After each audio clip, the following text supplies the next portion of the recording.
முருக பக்தர்கள் அனைவருக்கும் அடியேனின் வணக்கம். சக்தியும் நானும். நம்ம அருணகிரிநாதர் இயற்றிய திருப்புகழ் பாடலை விளக்கத்தோட பார்த்துக்கிட்டு இருக்கோம் இல்லைங்களா, ஒவ்வொரு பதிவாக. இதில் முதல் பதிவில் முதல் பத்தியை பற்றி நம்ம பார்த்தோம். அதில் அருணகிரிநாதர் அவர்கள் அப்பன் முருகப்பெருமானோட அழகை பற்றி பெருமையாக பாடியிருப்பார் இல்லைங்களா, அவரோட பல்வரிசை அந்த மாதிரி அழகை பற்றி பாடியிருப்பார். அடுத்து இரண்டாவது பத்தியில் அப்பன் முருகப்பெருமானோட அறிவுத்திறனை பற்றி பாடியிருப்பார். அவர் எவ்வளவு பெருமை வாய்ந்தவர், அப்பனுக்கே வேதத்தை சொல்லி கொடுத்தவர் அப்படிங்கிறதெல்லாம் நம்ம பார்த்துருப்போம்.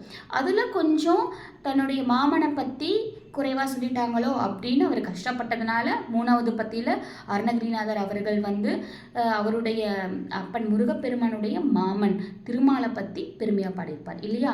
அதே மாதிரி நாலாவது பத்தி, இன்று நம்ம பார்க்க போகிறது நாலாவது பத்தி. இந்த நாலாவது பத்தியிலையும் மூன்றாவது பத்தியுடைய தொடர்ச்சி தான். இதுலேயும் அப்பன் முருகப்பெருமானுடைய மாமனான திருமாலை பற்றி தான் பாடியிருப்பார் அருணகிரிநாதர். பார்க்கலாமா? பத்தற்கிரதத்தை கடவிய பச்சை புயல் மெச்சத்தகு பொருள் பட்டத்து ரட்சித்தருள்வது ஒரு நாளே. இந்த பாடலோட விளக்கம் என்ன அப்படின்னு பார்த்தீங்கன்னா, தன்னுடைய பக்தரான அர்ஜுனனுக்கு தேர் பாகனாக இருந்து தேரை ஓட்டியவனே அப்படின்னு சொல்கிறாங்க.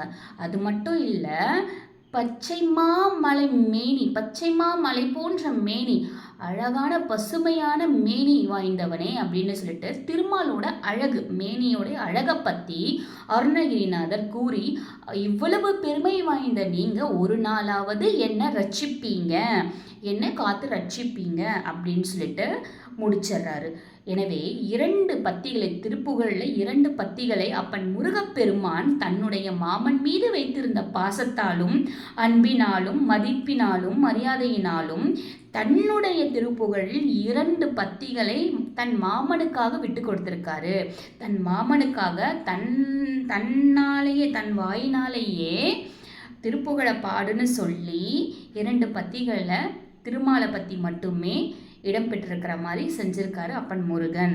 அதே மாதிரி அருணகிரிநாதரும் முருகப்பெருமானுக்காக பாடிய திருப்புகழில் 2 பத்திகளில் அவருடைய மாமனான திருமாலை பற்றியும் பாடியிருக்காரு. இதுதான் அந்த பத்திகள். உங்களுக்கு பிடிச்சிருக்கோன்னு நினைக்கிறேன். அடுத்த பத்திகளுடைய விளக்கத்தை நம்ம அடுத்தடுத்த பதிவில் பார்க்கலாம். பிடிச்சிருந்துச்சுன்னா உங்கள் நண்பர்களுக்கு இதை ஷேர் செய்யுங்க. நன்றி. ஓம் முருகா.